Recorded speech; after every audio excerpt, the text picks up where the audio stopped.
Hello everybody, welcome back to the channel. I just wanted to do a really quick little video to share with you something that happened to Kaylin and myself just a couple days ago.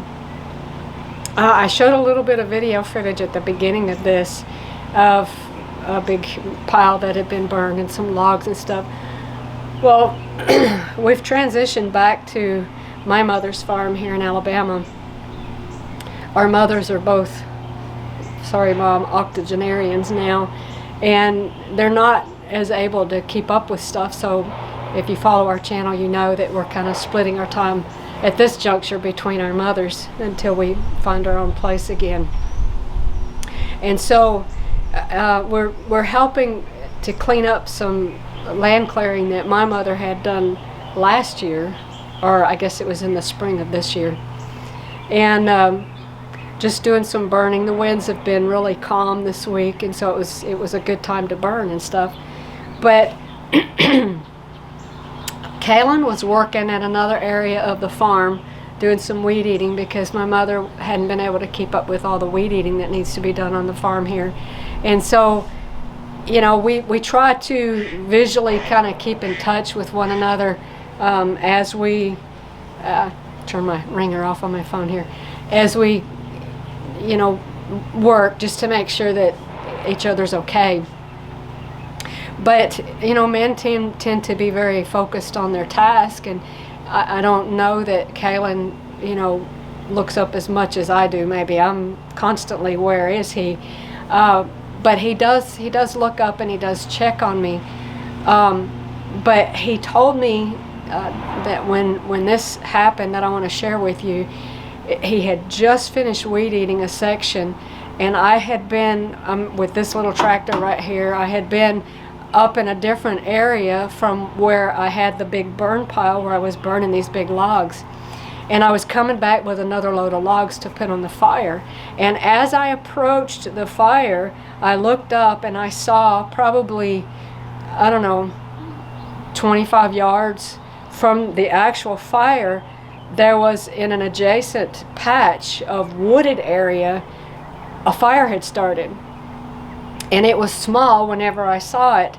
And right when I saw it, Kaylin happened to look up as he finished the weed eating that he was doing. And I started waving him to come. And I was heading towards that on this little tractor, but the tractor was going too slow. So I just stopped, jumped off, ran, grabbed the rake. How I managed to get over the fence so fast, I don't know, but it was over a fenced area, and I grabbed the rake and I started fighting that fire. There was some brush and pine needles and stuff that the fire had actually started in, and it was starting to spread where it could get up into the lower branches and dead limbs and stuff like that, these trees. And I knew I was in trouble. I knew that if Kaylin hadn't seen me, this was a done deal. We were fixing to have a massive issue. And so I was vocally just screaming out to God to help me, tell me what to do. And I was fighting as hard as I could with that rake, trying to contain the area that the fire was in. And it started going up into trees, so I was knocking down branches and pushing over little saplings and breaking them and trying to just keep the fire low and contained. And praise God, I looked up and my hero, Kaylin, was running up, or he came up in the little gator machine that we have. And I sailed back over the fence, I don't know why, to try to help him hopefully get the big area moved away with the rake.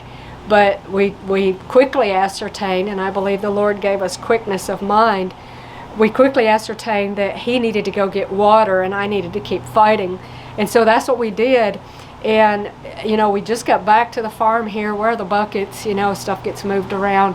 God had just shown Kaylin some buckets the day before, and so he ran straight for the buckets, ran and started filling them. And he said it seemed like the water was flowing super slow, and it took him forever to fill the buckets, and it seemed that way to me too. But I stayed there. I got back over the fence, tore my skirt that time, and I just fought. And at one time, the flames came up about as tall as I am, and the wind had kicked up, which it had been completely calm all day, and the wind kicked up just for a little breeze. It doesn't take much when you have a fire that's getting out of hand, and it pushed the flames toward me, and I knew that if I moved from that area, the fire was going to spread. So I turned and took a deep breath, and I just dove in with the rake and started pushing back at the fire.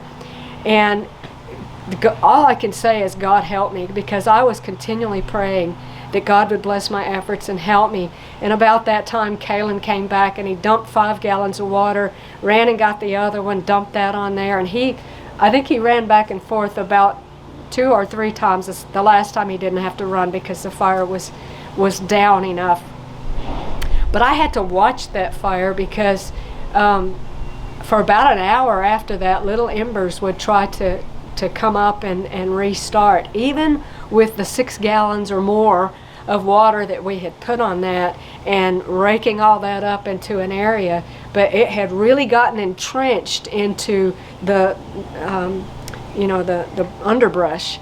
And so I want to share this, because to me it's such a powerful analogy to what it means to pray to God for help. You can't just sit down and expect God to fix everything. Sometimes you have to fight for all you're worth while crying out to God for victory over some temptation, wisdom to handle some situation or whatever. You get the point that it's faith and works. You have to do your part. You have to pray as though it's all up to God, but you have to work as though it's all up to you. And if that combination hadn't been there, I think it could have been disastrous. So you probably hear the chainsaws in the background, the neighbors having some clearing done. But at any rate, just wanted to share that with you by way of encouragement to continue in your march with the Lord.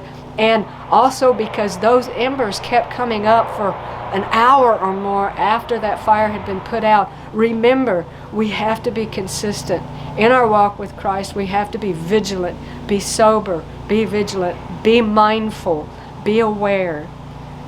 Be blessed, and happy Preparation Day. Tomorrow's the Sabbath. We'll see you on the next video.